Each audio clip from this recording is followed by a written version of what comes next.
Hello my dear students, मैं हूँ Upasana. I have done my masters in chemistry from Punjab university Chandigarh and I welcome you all to our YouTube channel that is NEET foundation for class 9th and 10th। कैसे हैं आप सभी? अच्छे ही होंगे, है ना? तो आप लोगों को अगर हमारे लेक्चर्स अच्छे लग रहे हैं तो प्लीज़ वीडियोस लाइक करते रहे, चैनल को सब्सक्राइब कर लें और अपने फ्रेंड्स के साथ ज़रूर शेयर करें, बिकॉज 2 लेक्चर्स के बाद हम आप लोगों से सब्सक्रिप्शन के चार्जेस नहीं मांगने वाले। हम आप लोगों के लिए क्वालिटी एजुकेशन लेकर आए हुए हैं, बिल्कुल फ्री ऑफ कॉस्ट। तो आज हम एटम्स एंड मॉलिक्यूल्स का एक अगला बहुत ही बढ़िया और इंटरेस्टिंग टॉपिक करने वाले हैं और उस टॉपिक का नाम है लॉ ऑफ डेफिनेट प्रोपोर्शंस। जैसा कि हमने देखा था पहले, आपको मैंने बताया था कि लॉ ऑफ केमिकल कॉम्बिनेशंस हैं जो हमें क्या बताते हैं कि 2 एटम्स एक दूसरे का किस तरह जो है वो कंबाइन करते हैं और कोई प्रोडक्ट बना देते हैं, कोई मॉलिक्यूल बना देते हैं कि जब भी कोई 2 या 2 से ज़्यादा एलिमेंट्स आपस में कंबाइन करते हैं तो वो प्रोडक्ट्स बनाते हैं। तो उस समय केमिकल कॉम्बिनेशन जिस समय हो रहा है, वो केमिकल कॉम्बिनेशन जो है वो किस तरह हो रहा है, क्या लॉज उस केमिकल कॉम्बिनेशन के टाइम पे फॉलो होने चाहिए, वो हमारे पास 2 लॉज थे, law of conservation of mass and law of definite proportions. दोबारा से एक बार इसी बात पे बात करते हैं कि जब भी 2 या 2 से ज्यादा एटम्स केमिकली कंबाइन करती थी तो हमने देखा था कि वो केमिकली कंबाइन करके जो है वो मॉलिक्यूल बना देती थी, है ना? हमने ये बात देखी है कि जब भी 2 या 2 से ज्यादा एटम्स केमिकली कंबाइन करती है, मॉलिक्यूल बना देते हैं, या 1 या 2 सब्सटेंसेस जब आपस में कंबाइन करते हैं तो एक नई चीज बनती है। ये चीज हम देख चुके हैं कि 2 या 2 से ज्यादा सब्सटेंसेस जब आपस में कंबाइन करके एक नया कुछ न्यू प्रोडक्ट फॉर्म कर देते हैं या नया कोई सब्सटेंस फॉर्म कर देते हैं, उस समय हम क्या कहते हैं कि केमिकल रिएक्शन हो रहा है। यही बात कहते हैं। इतनी बात अभी तक हमें समझ में आई है। तो वो जो केमिकल कॉम्बिनेशंस हो रहे हैं, उन केमिकल कॉम्बिनेशंस के हमने 2 लॉज दिए हैं। हमने नहीं, साइंटिस्ट ने दिए हैं। तो पहला लॉ क्या था? Law of conservation of mass, जिसमें हमने देखा था कि जब एटम्स आपस में कंबाइन करके मॉलिक्यूल्स बनाती हैं तो उनका जो मास है वो कंजर्व्ड रहता है। रिएक्शन के टाइम पे उन एटम्स का मास जो है वो चेंज नहीं होता। Law of conservation of mass ने यही कहा था कि जब एटम्स आपस में कंबाइन करके कोई मॉलिक्यूल बना रही हैं तो रिएक्शन होने के टाइम पे या उसके बाद भी जो रिएक्टेंट्स का और जो प्रोडक्ट्स का जो मास है वो सेम रहता है, कांस्टेंट रहता है। एटम्स का मास चेंज नहीं होता रिएक्शन के बाद भी। यही बात law of conservation of mass ने कही थी। ये हम पढ़ चुके हैं ऑलरेडी। तो आज law of conservation of mass पे हम और चर्चा नहीं करने वाले। जो दूसरा, जो मैं आपको पिछले लेक्चर में वादा करके गई थी कि मैं लॉ ऑफ डेफिनेट प्रोपोर्शंस बच्चों आपको पढ़ाने वाली हूँ, तो आज हम उसी के ऊपर चर्चा करने वाले हैं कि लॉ ऑफ डेफिनेट प्रोपोर्शंस क्या है। ठीक है, तो law of definite proportions, law of definite proportions, आपको इसके नाम से कुछ समझ में आ रहा है? कुछ समझ में आ रहा है बच्चों इसके नाम से? देखिए, डेफिनेट प्रोपोर्शन, डेफिनेट मतलब आप कह सकते हैं कि एक फिक्स्ड, अगर लेमैन टर्म्स में मैं बात करूं तो डेफिनेट को मैं क्या कह रही हूँ, एक फिक्स्ड प्रोपोर्शन है। प्रोपोर्शन का मतलब क्या कह सकते हैं कि 2 चीजें बेसिकली कितनी किसी चीज में जो है वो डाल रहे हैं हम। अगर मैं लेमैन टर्म्स में बात करूं, सपोज कि कोई भी सब्जी आप बना रहे हैं तो आपने उस सब्जी में कितना प्रोपोर्शन नमक का या कितना प्रोपोर्शन हल्दी का डाला। आपकी मम्मा ने आपसे पूछी ये बात, आपने क्या कहा? मम्मा मैंने 1 स्पून नमक का और 1 स्पून हल्दी का डाला। तो इसका मतलब वो प्रोपोर्शन कितनी है? 1:1 की प्रोपोर्शन है। 1:1 रेशो में आप डाल रहे हो 1 चम्मच हल्दी का और 1 चम्मच ही नमक का। तो बेसिकली कितनी प्रोपोर्शन है, कितनी अमाउंट में बेसिकली जो एक चीज है वो किसी में प्रेजेंट है। ठीक है, ये प्रोपोर्शन से आपको यहां तक बात समझ में आ गई होगी।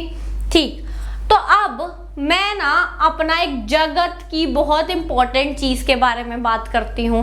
पढ़ना नहीं, हमने बस एग्जाम्पल्स देखने हैं, उसी से हमें लॉ समझ में आ जाएगा मजे से। ठीक है, तो हम लोग जो इम्पोर्टेंट चीज किस चीज की इम्पोर्टेंट चीज की मैं बात कर रही हूँ बच्चों? वाटर की। किसकी बात कर रही हूँ? वाटर की। अब वाटर देखो हर जगह प्रेजेंट है। आप पी रहे हो, ड्रिंकिंग वाटर, रिवर वाटर, आपका जो वॉशरूम में टैप वाटर है वो वाटर, किचन में जिससे यूटेंसिल्स होते हो वो वाटर, ठीक है, इवन की रेन वाटर। तो क्या वो पानी अलग अलग है? सवाल आया मेरे दिमाग में, क्या वो पानी अलग अलग है किसी तरीके से? अब आपने मुझे झट से जवाब दिया, हाँ मैम बिल्कुल अलग है। क्यों? फिल्टर का पानी तो जो है हमारी किचन में वो it is fit for drinking, वो तो पीने के लिए अच्छा है, हम उसे पी सकते हैं, उसमें हमारी वो सोडियम पोटेशियम आयंस जो है उनकी कंसंट्रेशन बिल्कुल सही होती है, उसे तो हम पी सकते हैं, उसमें इम्प्योरिटीज भी नहीं है। पर मैम जो रिवर वाटर है हम उसे डायरेक्टली थोड़ी पी सकते हैं, वो तो गंदा होता है। इवन की जो सी ओशंस में पानी प्रेजेंट है मैम वो तो इतना सॉल्टी होता है, उसे भी हम नहीं पी सकते। ऑब्वियसली हम वॉशरूम के टैप वाटर का पानी भी नहीं पी सकते, वो भी मैम बहुत डर्टी होता है, इम्प्योरिटीज होती है उनमें, it is not fit for drinking. मैंने आपकी बात मान ली कि भैया हाँ ये बच्चे मेरे बिल्कुल ठीक कह रहे हैं, इस बेसिस के ऊपर तो पानी बिल्कुल अलग अलग है। पर अभी मैं दूसरे तरीके की बात करूंगी पानी की, उसके बाद आप मुझे कहोगे कि मैम हर जगह का पानी सेम है। अब भैया हम तो केमिस्ट्री पढ़ रहे हैं, तो केमिस्ट्री में केमिकल कॉम्पोजिशन बहुत इंपॉर्टेंट है। तो अब अगर हम वाटर की बात करें तो वाटर का जो कंपाउंड है वो हमें पता है किससे बना होता है, H2O है वाटर का फॉर्मूला। वाटर के कंपाउंड का क्या फॉर्मूला है? वाटर का फॉर्मूला क्या है? H2O, है ना। इसका मतलब अगर मैं इस कंपाउंड को देखूं, इस फॉर्मूला को देखूं, तो मुझे यहाँ से पता चल रहा है, सबसे पहले इससे पहली बात हमें पता है पीरियोडिक टेबल जो है वो हमारा एलिमेंट से बना होता है। हमारे पीरियोडिक टेबल में 118 एलिमेंट्स प्रेजेंट होते हैं, ये बात हमें पता है, ठीक है। तो अगर अब मैं इस कंपाउंड को देखूं तो मुझे इस कंपाउंड को देखकर पता चल रहा है कि ये जो वाटर मॉलिक्यूल है वो दो हाइड्रोजन के एलिमेंट्स को और एक ऑक्सीजन के एलिमेंट को कंबाइन करके बना हुआ है बच्चों। यहाँ मुझे देखते ही पता चल रहा है कि जो वाटर का ये कंपाउंड है वो दो हाइड्रोजन H2, दो हाइड्रोजन के एलिमेंट्स को और एक ऑक्सीजन के एलिमेंट को कंबाइन करके बना हुआ है, ठीक है। यहाँ तक आपको बात समझ में आई। अब अगर सपोज करो हमें किसी नॉर्मल बंदे को भी पूछोगे ना, जो जिसकी केमिस्ट्री की बैकग्राउंड नहीं भी होगी, उसे भी नॉर्मल मोस्टली सबको पता होता है कि वाटर का क्या फॉर्मूला होता है, H2O। Normally everybody knows, most of the cases में लोगों को पता होता है कि H2O वाटर है या वाटर H2O है, ठीक है। अब अगर मैं यहाँ पर लिख दूं HO2, तो क्या बच्चों ये पानी है? क्या अब ये पानी रह गया? तो इसका मतलब ये तो मैम पानी है ही नहीं, वाटर तो H2O होता है, ये पानी कहाँ से रह गया? ये तो पानी है ही नहीं, ये तो पानी रह ही नहीं सकता किसी तरीके से। इसका मतलब जब भी वाटर मॉलिक्यूल बनता है, जब भी वाटर मॉलिक्यूल ने बनना है, इसके वाटर के कंपाउंड ने बनना है, molecule compound, you can use the either word, hardly matters. Molecules compounds में क्या डिफरेंस है, एलिमेंट से उनका क्या डिफरेंस है, एटम से क्या डिफरेंस है, ये अगला लेक्चर फुल फ्लेश्ड आपके लिए अपलोड होने वाला है, इसलिए चिंता मत कीजिए बिल्कुल भी, ये आने वाला है आप लोगों के लिए। इसलिए आपको उस टॉपिक में कोई क्लैरिटी नहीं बचेगी, कोई डाउट नहीं बचेगा कि आखिरकार मॉलिक्यूल और कंपाउंड में या फिर एटम में, एलिमेंट में क्या डिफरेंस है। बहुत बढ़िया लेक्चर आपके लिए आने वाला है। तो अभी के लिए इसको हम कंपाउंड बोल लेते हैं, ठीक है। तो ये कंपाउंड, इसका मतलब दो हाइड्रोजन के एलिमेंट्स और एक ऑक्सीजन के एलिमेंट को कंबाइन करके बना है ना। और बच्चों इसका मतलब अगर मैं कोई भी इसकी रेशो हटाऊंगी, कहीं भी गड़बड़ करूंगी, अगर हाइड्रोजन का एक और एक ऑक्सीजन को भी कंबाइन करूंगी तो भी वो वाटर नहीं बनेगा। इसका मतलब हाइड्रोजन का एलिमेंट ऑक्सीजन के एलिमेंट से एक फिक्स्ड रेशो में कंबाइन हो रहा है कि हमेशा 2:1 की रेशो में ही जो है वो इनकी केमिकल कॉम्पोजिशन होनी चाहिए। हमेशा दो हाइड्रोजन के एलिमेंट्स और एक ऑक्सीजन के एलिमेंट ही कंबाइन होना चाहिए। यहाँ तक ये बात आपको अब समझ में आ गई होगी। इसका मतलब जो आपका टैप वाटर है, जो आपका फिल्टर वाटर है, जो आपका रेन वाटर है, वो सारा का सारा H2O ही तो है केमिकली। HO2 या OH2 या कुछ और तो नहीं है, HCO2 ऐसा तो कुछ नहीं है। तो H2O ही है हर जगह, इसका मतलब वो पानी केमिकली हर जगह सेम है, उसकी केमिकल कॉम्पोजिशन जो है वो सेम है। यहां तक आपको ये बात समझ में आ गई होगी।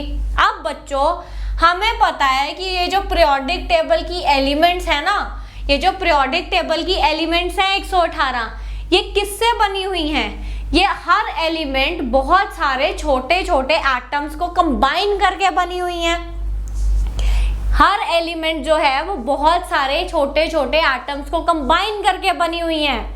ये बात आपको पता होनी चाहिए। जो एलिमेंट और कंपाउंड का अगला लेक्चर आएगा उसमें इसमें डिटेल में बात होगी। अभी के लिए आपको इतना पता होना चाहिए कि ये जो 118 एलिमेंट पीरियोडिक टेबल में प्रेजेंट है, हर एलिमेंट उसी के छोटे छोटे बहुत सारे एटम्स को कंबाइन करके बना है। फॉर एग्जाम्पल अगर मैं हाइड्रोजन एलिमेंट की बात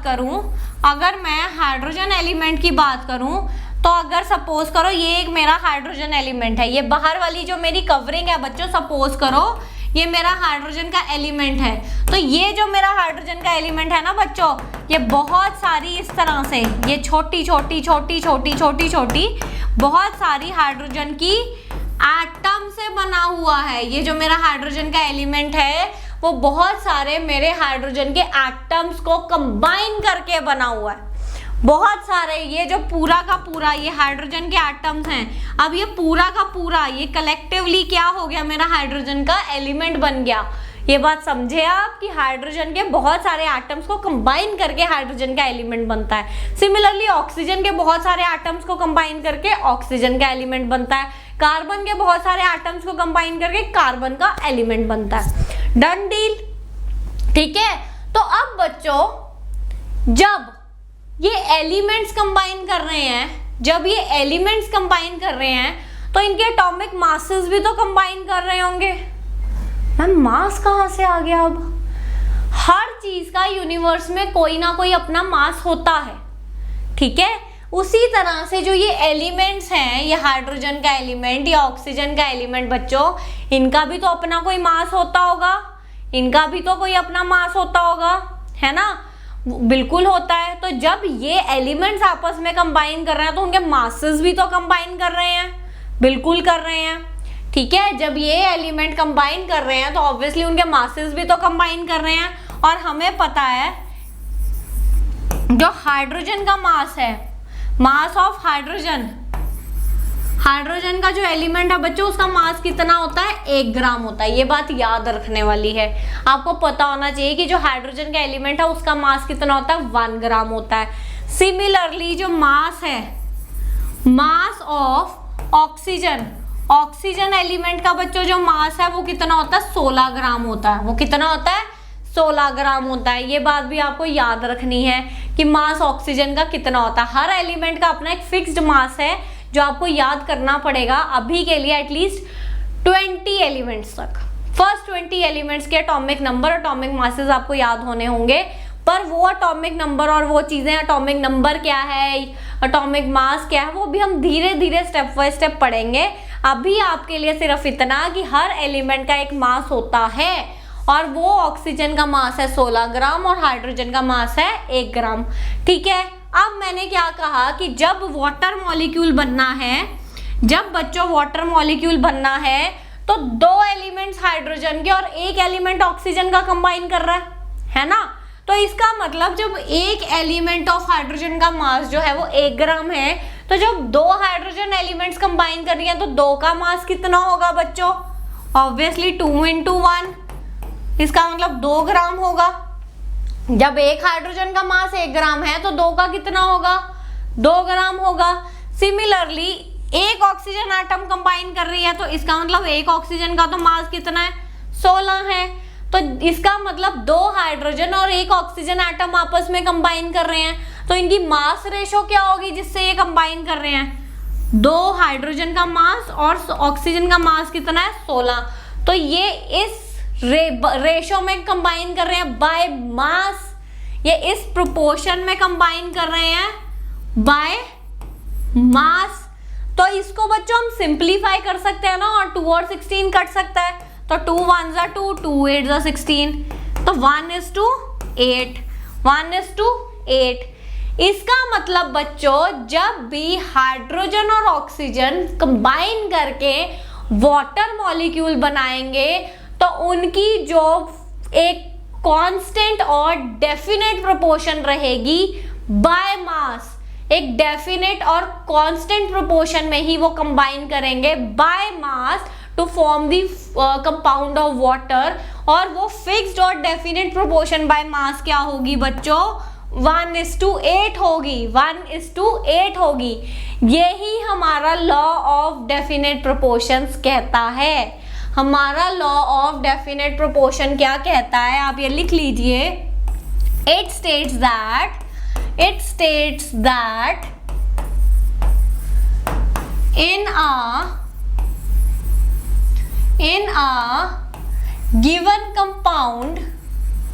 in a given compound elements combine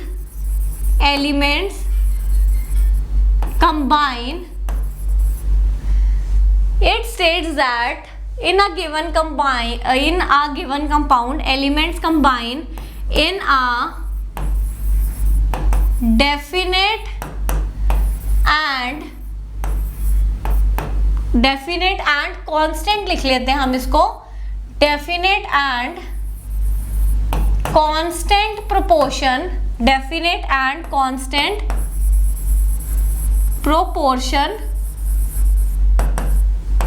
by mass।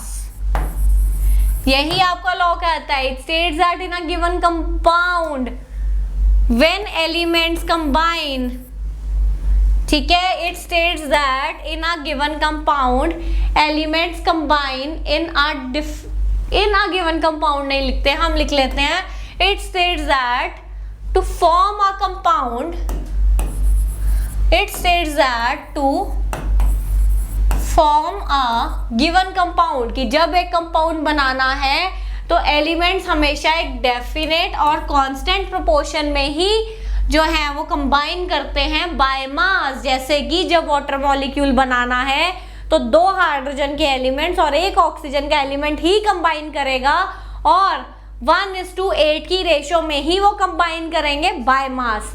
एक एग्जांपल बच्चों अब हम और लेते हैं, जैसे कि अमोनिया का ले लेते हैं हम एग्जांपल। अमोनिया का ले लेते हैं। हमें पता है बच्चों अमोनिया का फॉर्मूला क्या होता है, NH3। अमोनिया का फॉर्मूला क्या होता है, NH3।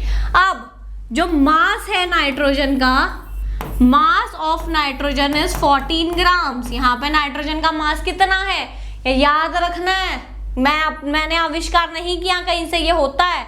Mass of nitrogen is 14 grams. इसके बारे में एटॉमिक मास क्या है, मॉलिक्यूलर मास क्या है, आने वाली क्लासेस में आपको डिटेल में ये बातें पता चल जाएंगी। अभी के लिए कि नाइट्रोजन का मास बच्चों कितना होता है, 14 ग्राम होता है। सिमिलरली मास ऑफ हाइड्रोजन तो अभी हमने देखा है 1 ग्राम होता है।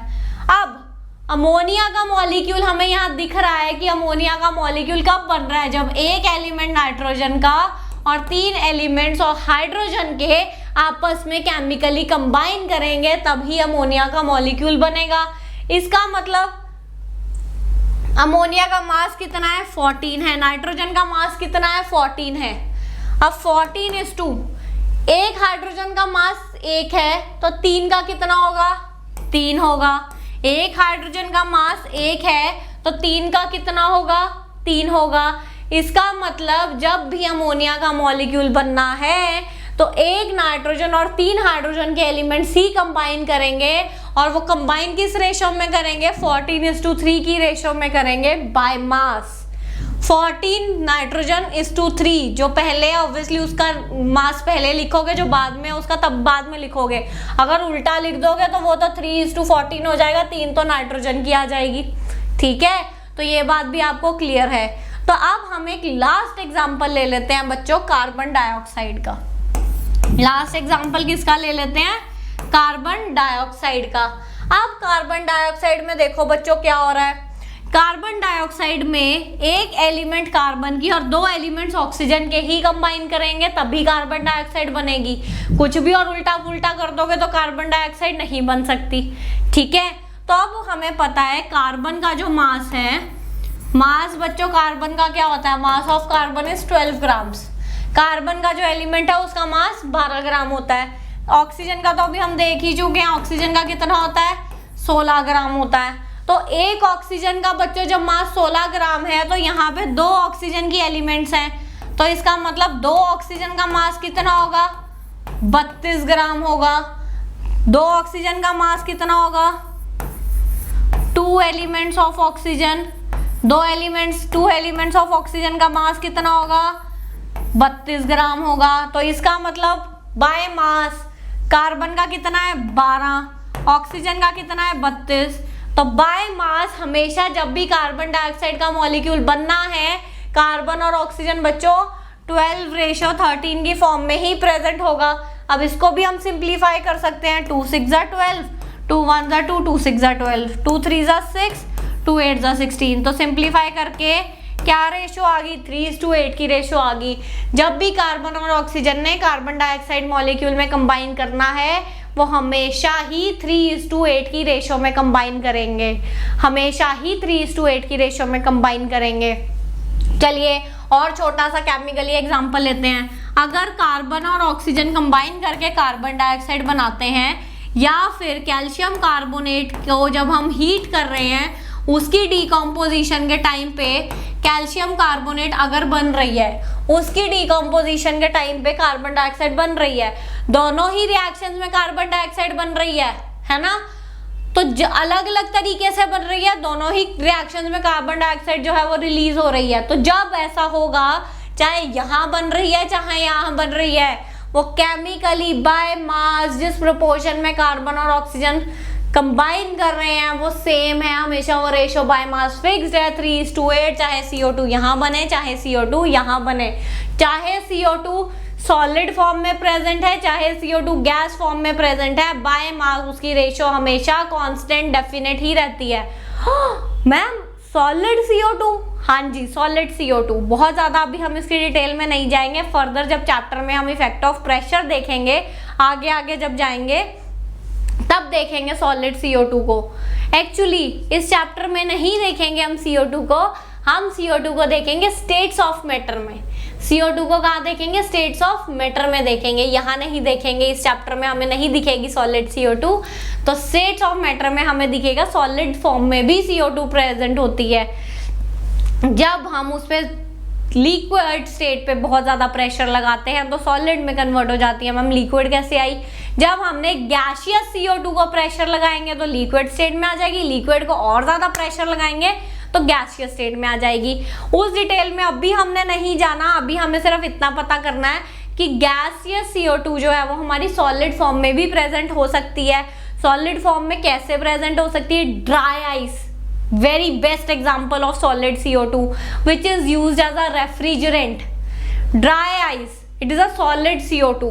तो वहां पर जो वो dry ice है solid CO2 है, चाहे हमारी नॉर्मल गैसियस CO2 है जो हमारी नॉर्मल प्रेजेंट गैस है, हमारी कार्बन डाइऑक्साइड जो नॉर्मल गैस फॉर्म में प्रेजेंट है, चाहे वो है चाहे सॉलिड फॉर्म में ड्राई आइस पड़ी है, CO2 की जो बाय मास रेशो है कार्बन ऑक्सीजन की वो कांस्टेंट ही है, वो कभी भी चेंज नहीं होगी।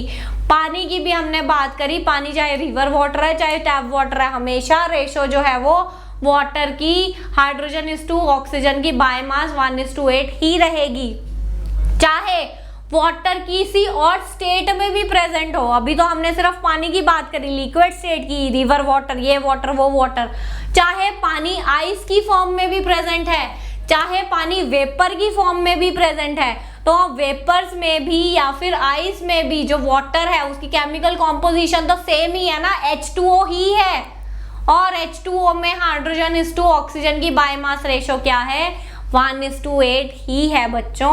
आई होप आपको आज का लेक्चर जो है वो समझ आ गया होगा। आज हमारा ये जो टारगेट था लॉ ऑफ डेफिनेट प्रोपोर्शन समझने का वो पूरा होता है। अब हम अगले लेक्चर में अगले एक फुल फ्लेश बढ़िया से टॉपिक के साथ आएंगे।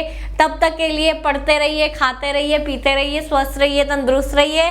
और हमारा लेक्चर अच्छे लग रहे हैं तो वीडियो को लाइक ज़रूर कर देना और चैनल को सब्सक्राइब करते रहना।